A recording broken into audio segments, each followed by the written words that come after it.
June the 1st, 2009. Air France Flight 447 is en route from Rio to Paris. Then the plane vanishes over the Atlantic. We have lost an aircraft with 228 people on board. Aviation experts are baffled. Did the aircraft just go missing? Has it actually crashed? The plane is one of the most technologically advanced passenger aircraft ever to fly. For an A330 to have gone missing, it was kind of unthinkable. Clues to what happened to Flight 447 are frustratingly few. But now, recordings have been recovered from the cockpit.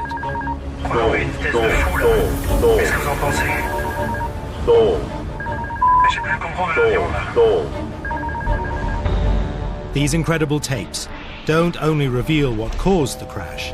Hold up. Hold up. Hold up.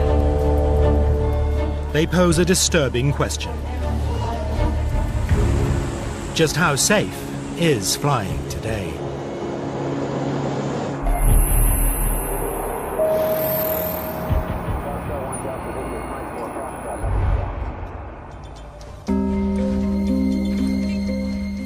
May 2009, Rio de Janeiro, Galeão International Airport, 7 p.m. local time.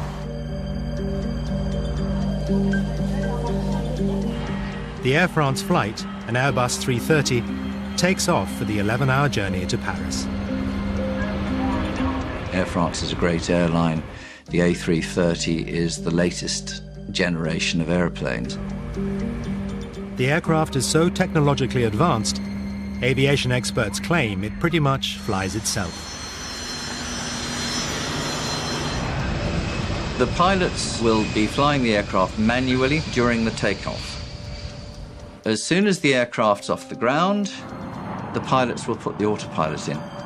Then it doesn't come out until the last 500 feet of the descent. They trip the autopilot out, and then by the time the aircraft's come to a halt off the runway, you've had about 2 minutes flying. So it's about 4 minutes of flight. There are 228 people on board from 32 different countries, including 5 from the UK, but the majority are French.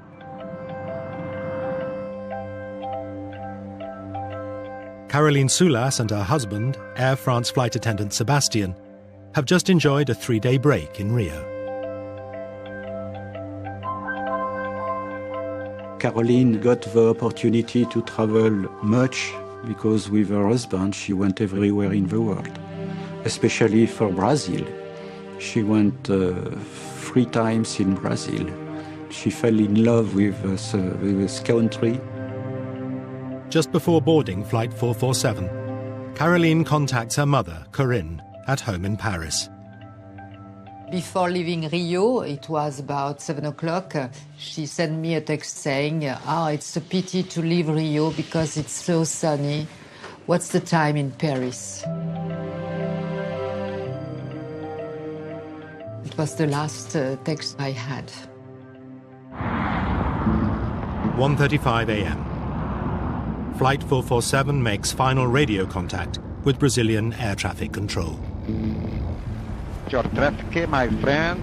Okay. The plane leaves Brazilian airspace and now flies into a radar dark spot in the middle of the Atlantic. The aircraft will be out of radar contact until it comes within range of Senegalese air traffic control. It was right in the middle of the big gap, in the middle of the ocean. And it was at a point where it was handing off between Brazil and Senegal. Most people don't realize that communications over the oceans are actually pretty spotty. And in this case, they were extremely spotty. 3:45 a.m. 2.5 hours after leaving Brazilian air control, Flight 447 still hasn't appeared on the radar screens in Dakar. They were slow to recognize, first of all, that the aircraft had gone missing. Senegal didn't sound the alarm very quickly. A search and rescue operation is scrambled to the last known position of the missing aircraft. In Paris, families and friends gather to meet the flight at Charles de Gaulle Airport. Passengers waiting for the aircraft flight 447. Corinne Soulas is at home, expecting her daughter to phone. But it is Caroline's father-in-law who rings. I receive a call asking me which was the number of the flight, because he has heard on the TV or on the radio that the plane has disappeared. And I didn't know that. So I began to be afraid. And when I saw every text on the TV or hearing the radio, I became folle, comment on dit? Mad. I became mad. Caroline's father, Robert, was working abroad when he heard the news. After I was alone on the earth, it was a great moment of loneliness. I couldn't imagine the loss of Caroline. It was not possible. Within hours of the disappearance, Air France makes an announcement. This is a catastrophe, undoubtedly. And we have lost an aircraft with 228 people on board. Flight 447 has seemingly vanished. No Mayday, no trace on radar, no witnesses, and no sign of wreckage. Clues to what happened to Flight 447 are frustratingly few. There was so little information available initially. Did the aircraft just go missing? Has it actually crashed? Where was the wreckage? The crew showed no sign of alarm, because if they were seriously alarmed by something, they'd have made an emergency call to air traffic control, but they didn't. And the fact that there was no distress signal, what does that say to you? It could be, dare I say, a bomb or something like that. First thing people think about now, post-2001, is terrorist attack. When French intelligence officers check the passenger list, they spot names they suspect are linked to radical Islamic organizations. Only the wreckage could confirm or disprove the bomb theory, but they cannot pinpoint where the plane went down. The difficulties for Air France 447 were huge. Firstly, the aircraft crashed in an area where there was no radar coverage, so it was not possible to locate where it had hit the sea. So the search area was enormous. They were looking over an area of 17,000 square kilometers. On June the 6th, 5 days after Flight 447 disappeared, fragments of wreckage, along with 50 bodies, are discovered approximately 600 miles off the coast of Brazil. The find rules out a bomb. The plane was in one piece when it hit the water. The fact that the bodies that were found floating on the water came from many parts of the aircraft, as when they were identified, gives some indication that the aircraft was intact and the people were still inside it when it struck the water. But if an explosion didn't down Flight 447, what did? How can such a sophisticated, expensive machine have such a large, profound loss of life? There was a very strong hunger and need to know why it happened, both for the families and also for future safety. With over 600 Airbus A330s in daily service worldwide, it's vital to find out what caused the crash. The answers could lie in the plane's black boxes, but they are lost 2.5 miles down on the seabed. I want to know exactly why my daughter died. The reason why.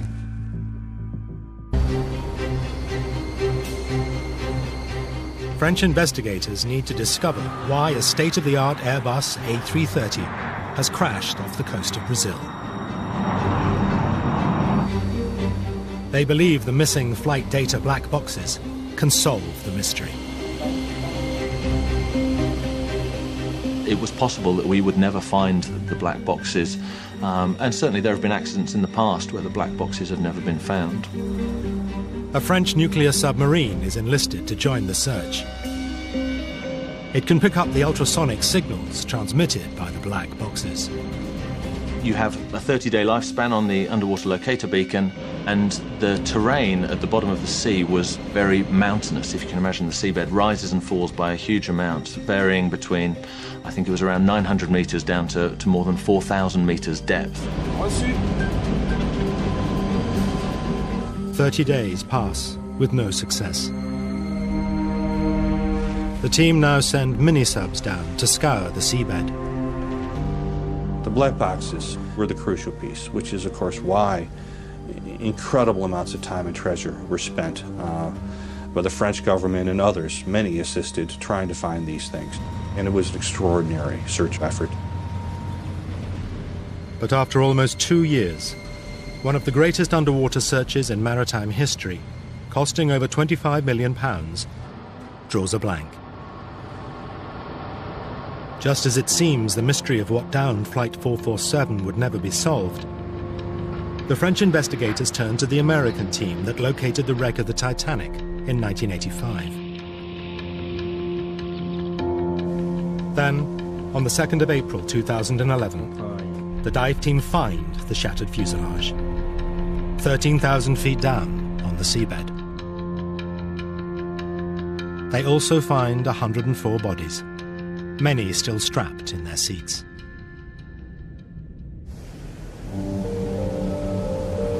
Quite a few of our families were literally kind of on tenterhooks waiting for a call as to whether their loved ones had been found. And for families that then get the call saying, sorry, we haven't found it, their hopes have been raised up, then dashed again. 74 bodies remain missing, including that of Caroline Soulas. It was a nightmare, a new nightmare for a lot of families. But deep under the Atlantic, the divers are still searching the wreckage. Until, at last, they find what they are looking for, the black boxes. When they did find them, it changed everything, because now we started really getting a clear picture. The families and friends of the 228 people who died now have a chance to find out what really caused the crash. The black box data will unravel the precise sequence of events that led to the loss of the aircraft. The actual recordings have not been publicly released, but actors will read a transcript documenting the final, terrifying minutes leading up to the crash. Je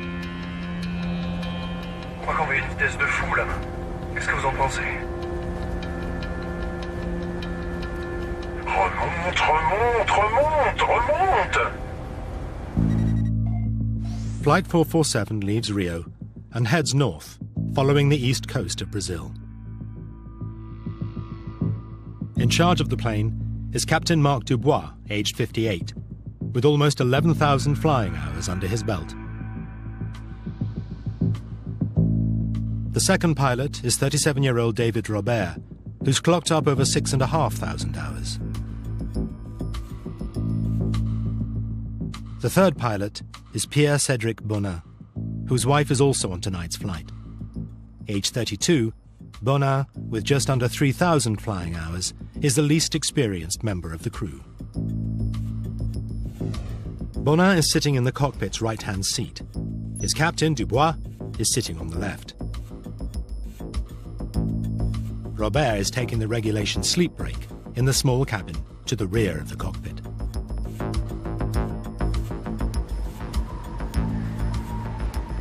Dinner service is over, and the cabin lights have been dimmed. The plane is due to reach Paris in 8 hours' time, and many passengers will now try and grab a few hours' sleep. Things also seem relaxed in the cockpit. Tout va bien? Tout va bien. Tout va bien? Pas de café, de thé? Tout va bien. Ça ira. À tout à l'heure. Merci. They're making radio calls, passing position reports to air traffic control. It's all pretty quiet. In the middle of the Atlantic, in the middle of the night, there's not much to do. Captain Dubois is a veteran of the Rio-Paris route. and points out an upcoming landmark to his junior first officer, Bonin. C'est l'équateur. Tu avais compris, je suppose. Non, je m'en doutais. As they approach the equator, they will enter an area called the Intertropical Convergence Zone. For aviators, that area is famous for creating convective weather or thunderstorms. It was generating some really interesting and severe areas of weather the night of the crash of Air France 447. Michael de Villiers has analysed the weather patterns on the night of the crash. What it shows there is the areas that were forecast on the significant weather chart where there would be thunder activity, quite a few around. Thunderstorms are probably the most dangerous form of weather. It's strong updrafts and downdrafts. It can knock the aircraft around, can also cause structural damage if a thunderstorm is severe enough. You get icing, you get the hail, you get lightning, which can also damage an aircraft. Massive cumulonimbus storm clouds can extend upwards to 50,000 feet, too high for commercial planes to fly over. Sometimes you've really got to think about which route you're going to take and which headings you're going to take up to try and avoid them. But Captain Dubois seems unconcerned, and Flight 447 stays on course. On va pas se laisser emmerder par des cumulus quand même.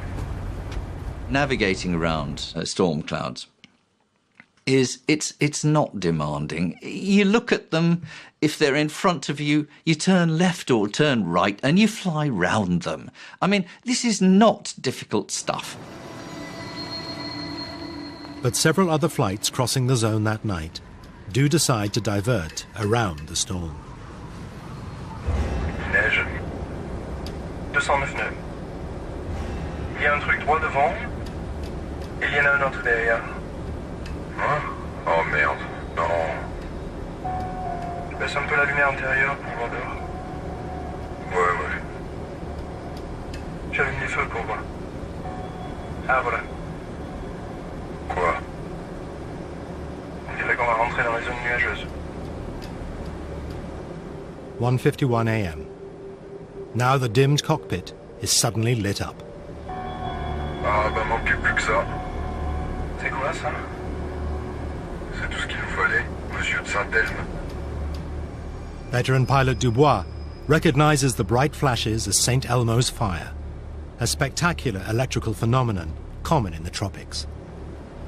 There were a number of unusual things that started to happen. There was apparently a blue glow that was St. Elmo's fire, and that projects a very odd and eerie light into the cockpit. The St. Elmo's fire is just a discharge on the windscreen. It's heavily charged ice pellets hit the windscreen and they discharge electricity out. So you get these patterns going up the window. J'avais pas l'impression qu'il allait y avoir de l'orage. Il va y avoir des turbulences quand j'irai dormir. David Robert, who was having a break in the small cabin at the rear of the cockpit, will shortly swap places with Captain Dubois. Bon, bah y a plus qu'à le réveiller, hein, c'est ça? Before Robert arrives, Captain Dubois wants to establish who's going to fly the plane while he's on his break. Ouais, c'est qui te pose? C'est toi? Bon, il va prendre ma place. This means Bonin, with the least amount of flying hours on his record, will pilot the plane until the captain returns. If a captain is going on the break, you would have thought that the priority would have been to have the most experienced person in charge of the aircraft and sitting in the appropriate seat. T'as dormi? Moyen. T'as pas dormi? Il a dit moyen. Bon, allez, je me casse. Bon, ça va. Bon, les petites turbulences qu'on vient d'avoir, t'auras les mêmes après? I did find it interesting that for what I thought we were certainly the most busiest part of the flight in terms of weather avoidance, that the captain decided to take rest for that. I would have thought that would be the bit the captain would want to stay for. The decision he made, in his mind, he was quite happy with it. In hindsight, us looking at it, maybe it wasn't the best decision. Minutes after Captain Dubois leaves the flight deck, the weather deteriorates. On va les appeler à l'arrière pour leur dire. Oui. Oui, Marilyn, c'est Pierre devant. Dis-moi, dans 2 minutes, on devrait passer une zone où ça devrait bouger un peu plus. Il faudra vous méfier. D'accord. On s'assoit alors. Ouais, je pense que ça serait pas mal. Je te rappelle dès qu'on est sorti de là.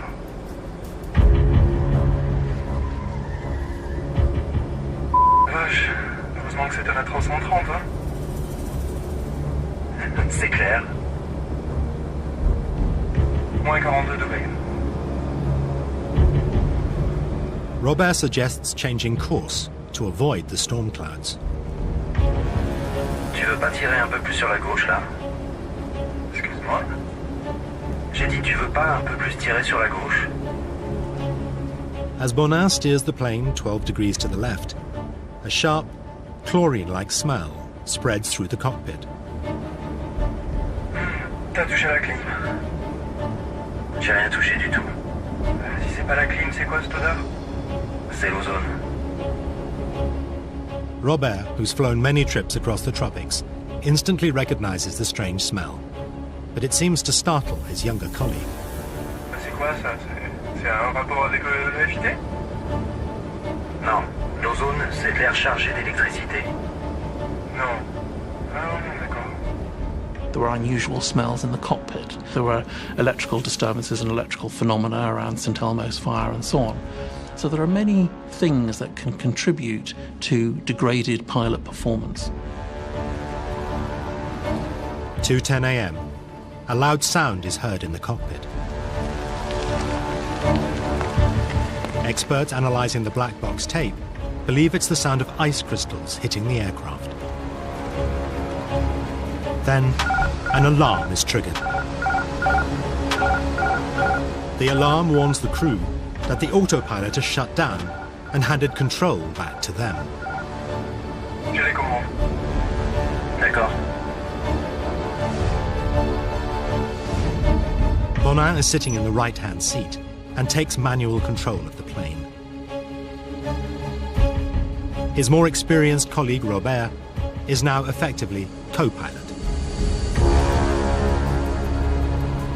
What the crew don't realize is that the plummeting temperature has caused ice to block 3 vital sensors, called pitos. The pitot system, which basically detects the speed of the air against the aircraft, ended up becoming blocked. Therefore, that effectively dropped to 0 and they lost all speed indication.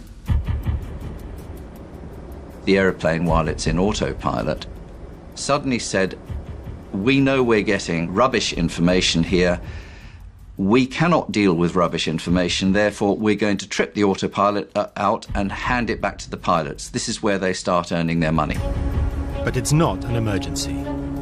It just means that there is no forward speed information. In theory, when the ice melts, the pitot sensors will work again. The drill is do nothing. Literally, just fly the aircraft, continue to fly it straight and level, leave the power where it is, because it's been working pretty well for you up until this point. If the crews touch nothing, the aircraft will remain fairly stable while they sort themselves out and get the aircraft into a safe flight configuration.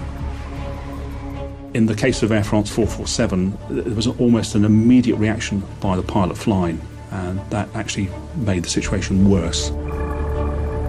We will absolutely never know why the pilot responded in the way that he did. Air France Flight 447 has flown into a storm, and its speed sensors have cut out. The plane's autopilot is shut down, handing control of the aircraft back to the flight crew. The captain is on a sleep break. First Officer Bonin is now flying the plane manually. His fellow officer, David Robert, with many more flight hours experience, is handling radio comms. J'ai les commandes. D'accord. Bonin controls the plane with a side stick. He had the side stick in his right hand, and he just yanked it backwards. In layman's terms, what the pilot flying did was pull back on the control stick, which caused a change in the pitch attitude to go nose up, causing the aircraft to climb. The black box data confirms why Bonin wanted the plane to climb. The aircraft instruments showed a loss of altitude of 400 feet or so. But when the speed sensors froze up, the instrument displays gave the pilots false readings of their speed and altitude. It was not an actual loss of altitude. It was only instrumental. It was false. It was wrong. Ça n'affiche pas la bonne vitesse. On a perdu la vitesse, c'est ça? You've got to rely on your instruments, and of course if your instruments are now faulty or telling you wrong information, then it's difficult to know where to take that, because you train to rely on these things. Bonin decides to trust the instruments. He pulls back the stick, and the plane starts to rise. The aircraft will go up quite rapidly. In fact, at one point it's climbing at 7,000 feet a minute, which is a very high rate of climb at that altitude. Because he was going uphill into very thin air that the aircraft couldn't be supported by while it was at its weight, the aircraft started slowing down, just like if you leave your foot on the accelerator of a car and it starts to go up a hill, it will slow down unless you give it more gas. So this airplane was slowing down. Now, another alarm rings out. The stall warning. A stall happens when the aircraft is going too slowly for the wings to produce sufficient lift, and therefore the aircraft starts to drop. It starts to fall.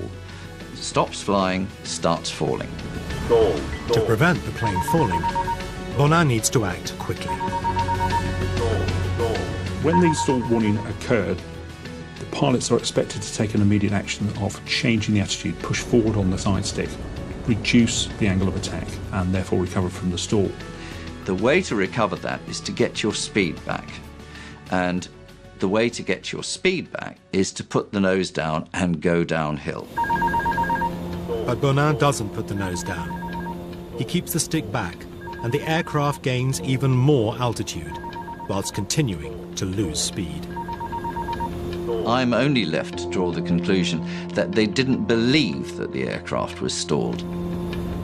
The black box records show that one of the 3 speed sensors that had frozen now starts working again. Unfortunately, when the airspeed indications came back online, the aircraft attitude and various other parameters of the aircraft had changed quite dramatically.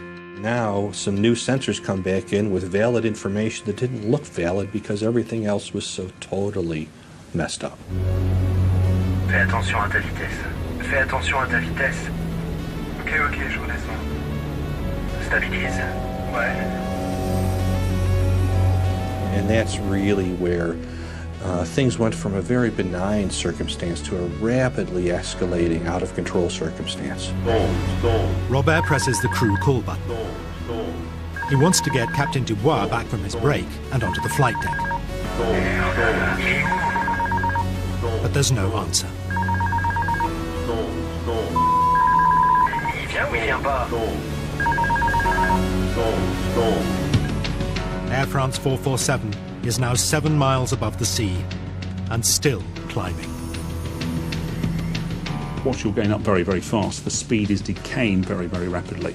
If you kept pulling back, then you'd increase the rate of climb to a point, and the speed would decay until you got towards the point where the aircraft stalled. And then everything changes very dramatically. Now, at nearly 38,000 feet, Flight 447 starts to drop.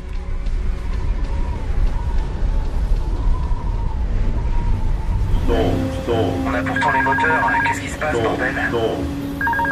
Tu comprends ce qui se passe ou pas? J'ai plus le contrôle de l'avion. J'ai plus du tout le contrôle de l'avion. Merde. C'est quoi là? Je crois qu'on va trop vite. Just under a minute after he was first called, Captain Dubois returns to the cockpit, taking the jump seat behind the younger officers. Bon, qu'est-ce qui se passe là? Qu'est-ce que vous foutez? Mais qu'est-ce qui se passe? Qu'est-ce qui se passe? Je sais pas ce qui se passe. Perdre le contrôle de l'avion.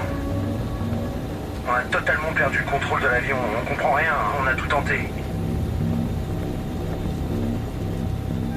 When the captain emerged onto the flight deck, that was a point at which a fresh set of eyes could have made sense of what was actually going on, and there was still time to recover the aircraft. There wasn't any conversation about here's what happened and here's how we got into it. I think it would be very difficult for somebody just walking straight onto a flight deck to suddenly instantly determine, oh, you are in a deep stall descending at 10,000 feet a minute with a high nose attitude, you need to do this. Alors tiens, prends ça. Prends ça. Le problème, c'est que j'ai plus de vario. D'accord. The variometer, the instrument that measures the vertical speed of the aircraft, has stopped working. J'ai plus rien qui s'affiche. On n'a pas une seule indication valide. They were faced with unreliable indications of things, and they were trying to make sense of what was reliable and what the aeroplane was actually doing. So they were struggling to know what you could believe and what you couldn't believe. Because Bonin is still pulling the stick back, the nose is up and the plane is stalling. Je crois qu'on va à une vitesse de fou là. Qu'est-ce que vous en pensez? He thinks the plane is going too fast and moves to put on the air brakes. At that point, that's absolutely the wrong thing to do. The problem already was going too slow and not having enough lift. The speed brakes would have made that worse. David Robert rapidly overrules the man flying the plane. Non, non, surtout sors pas les freins. Non? Ok. Les sors pas. The aircraft now falls to below 30,000 feet, but they still have time to recover the situation. If they had stuck the aircraft's nose down and applied a decent amount of power, they could have recovered completely from the stall and, with an undamaged aeroplane, resumed the flight. Robert now takes over control of the plane without issuing the customary verbal acknowledgement. But he doesn't realize that Bonin is still pushing back on his stick, and the crew concentrate on getting the wings straight, rather than powering the plane downwards out of the stall. Les ailes sont à l'horizontale, non? Les ailes à plat. Allez, redresse sur l'horizon. Sur l'horizon.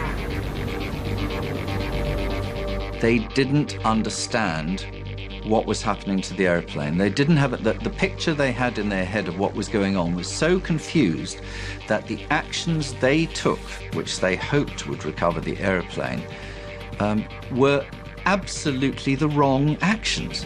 On tire, qu'est-ce que t'en penses? Qu'est-ce que t'en penses? Qu'est-ce qu'il faut faire? Je sais pas. Descends. They were suddenly faced with something they'd never experienced before, and therefore there was a moment of complete shock, and known as the startle effect. A lot of things were happening all at the same time, and they didn't quite know exactly what was happening.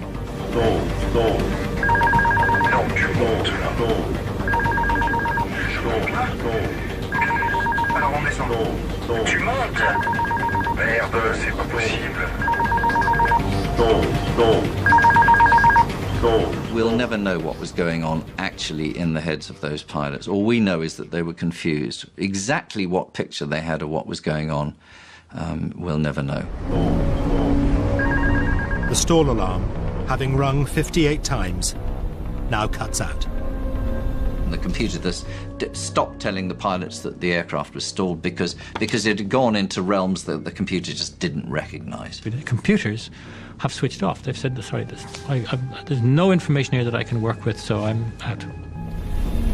The ocean is now just 20,000 feet below the rapidly descending plane. The aircraft went down that way with an average rate of descent of 10,000 to 15,000 feet a minute. That is quite a lot. And that means there was an awful noise. The aerodynamic noise was terrific because there was so much turbulence being generated by the wings. Robert thinks he is flying the plane, but doesn't seem to realize that Bonin is still pulling back on his stick and still keeping the nose of the plane up.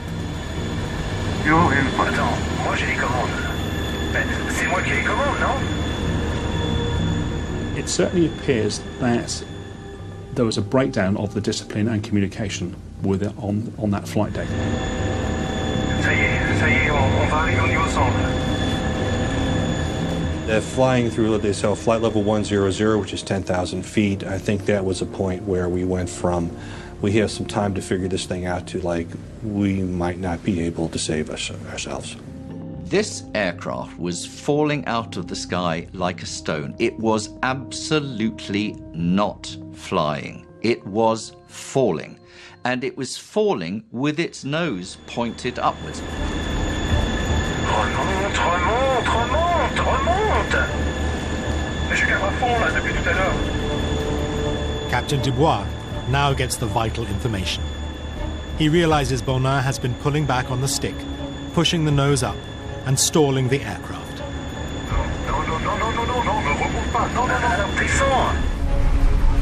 To get out of the stall, Robert knows he must get the nose of the plane pointing downwards. Alors donne-moi les commandes. À moi les commandes. Vas-y, fais les commandes. Attention, tu cabres. Je cabre. Là, il faudrait, là. On est à 4000 pieds. Tu cabres, là.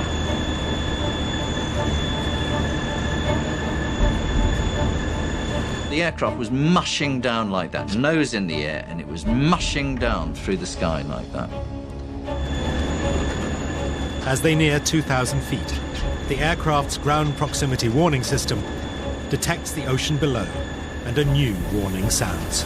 Pull up! Pull up! Sink rate. Pull up! Allez, tire.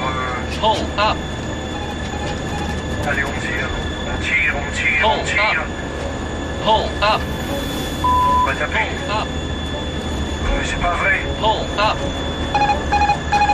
Qu'est-ce qui se passe? 10 degrés d'assiette. The recording stops at 02 hours, 14 minutes, 28.4 seconds.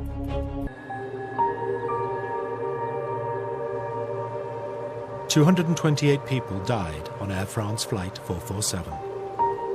The crash also shattered the lives of families and friends.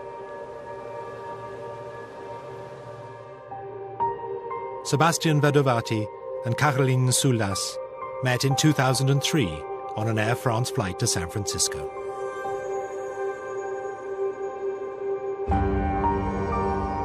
Six years later, they died on Air France 447. I love this picture because we can see their rings, and I've got the same ring. They were in love with each other. Her parents, Robert and Corinne, often visit the memorial dedicated to the passengers and crew located in Père Lachaise Cemetery. Their daughter has no grave. Her body was never found. And the problem is also that they were a couple. Sebastian's body has been retrieved and Caroline no. So it means that they are separated now forever. I hope she didn't feel anything before the impact, before the crash, I hope. I'm not sure of this. One of the questions that I get asked is, Did my father, husband, son, brother, sister know anything about what happened? The hardest one for me was talking to the family of a young boy who was coming back from being with his grandmother in Rio. And they only asked me one question: did he suffer? A mother asked me, so would my daughter have known about this? Because a lot of friends had told me that she wouldn't have known anything. She wouldn't have been conscious. And I felt obliged to tell the truth, which was, I'm afraid, in my view, I think she was certainly been alive throughout the 3.5-minute descent. She may well have been asleep. I would hope she was asleep. But it would have been a bumpy, uncontrolled descent. And so she may well have known about it.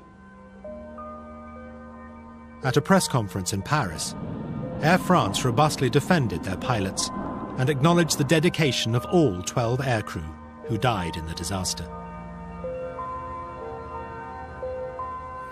C'est dans un environnement de pilotage extrêmement dégradé que l'équipage, qui rassemblait à la fois les compétences du commandant de bord et des 2 copilotes, est resté engagé jusqu'au bout et jusqu'aux derniers instants. You have to go back and say, so 3 experienced pilots, qualified pilots, and between them they couldn't figure out what was wrong with their airplane and why it was flying into the ocean. That's a system failure. That's not a pilot failure. A report by the BEA, the French Safety Investigation Agency, found that the disaster was the result of both technical and human factors that started when the AF447 speed sensors, called pitos, malfunctioned and tripped the plane out of autopilot. Thales, the manufacturer of the pitos, state the tubes had to operate under severe environmental constraints that were well outside of both the specified parameters and certification requirements. But this wasn't the first time that this type of pitot tube had failed. EASA, the European Aviation Safety Agency, were aware of 17 cases of pitot failure from 2003 to 2008, but state it was not reported to them that crews had difficulties in addressing the situation. The pitos had been qualified to high standards and therefore did not justify mandatory action. Air France knew there was a problem with the pitot tubes, and by agreement they were going to phase in these replacement working pitos over a matter of months. But what they weren't going to do is to ground all their Airbus aircraft whilst these new working pitos are retrofitted. They felt that they could operate safely, in their opinion. Airbus, the manufacturer of the A330, also stress the pitos fitted on the plane met all safety requirements. All 3 pitot probes satisfied the requirements of the certification, and subsequent to the accident were retested and they still satisfied. In fact, they did better than the certification limits by quite a bit. After the accident, EASA made installation of new pitos compulsory, and since August 2009, the entire Air France fleet of A330s is equipped with the new pitos. The investigation report also recommended improvements to A330 stall alarms and cockpit instrumentation. Primarily the plane's flight path navigational aid, the flight director. The flight director was a bit confusing. And keep in mind, we've established already that the computers were confused, that they were still tending to follow the flight director commands. Airbus say the pilots ignored operational procedure and should have turned off the flight director as soon as they lost their speed readings. But they will vigorously examine all recommendations made by the BEA. But does advanced technology always make flying safer? The aeroplanes themselves, they may be simple to fly, they may have automation to help you do it, they may have computers to help you calculate things with incredible accuracy, but they are immensely complex. So if anything goes wrong, it's rather like something going wrong with your computer. An airplane's just a big bunch of computers nowadays. So can we trust that pilots still have the skills to fly? The crew of AF447 were fully trained and qualified. But the French investigation recommended additional training for pilots. To some extent, this accident was predictable. We've known for a long time that there are areas where pilots need better training, and it's not just on Airbus type of aircraft, it's on all the modern jet fleet of aircraft. Pilots who are primarily used to using all the automatics can have their manual flying skills degraded, and this is a concern within the industry, that is happening. Therefore, if you have an unusual situation that perhaps they haven't trained for, then it does rely on a discipline and appropriate training for those pilots to be able to say, I can still fly this aeroplane. Air France state that over the past 3 years, simulator sessions have been introduced to address unsure speed at altitude, as well as new emergency manoeuvres in case of a stall situation. EASA say they are reviewing all safety recommendations made by the report, and if necessary, will then take measures to improve aircraft equipment and decide on additional training requirements. This aircraft crashed because they didn't know what was going on. They should have known what was going on. Do I blame them? No, I blame the system, the training. The training. It's not Air France either, because Air France trains its pilots like other airlines train their pilots. It's the fact that the training that the law requires the airlines to do is all wrong. It does not address the needs of pilots flying modern, highly automated airplanes, and that is why Air France 447 happened.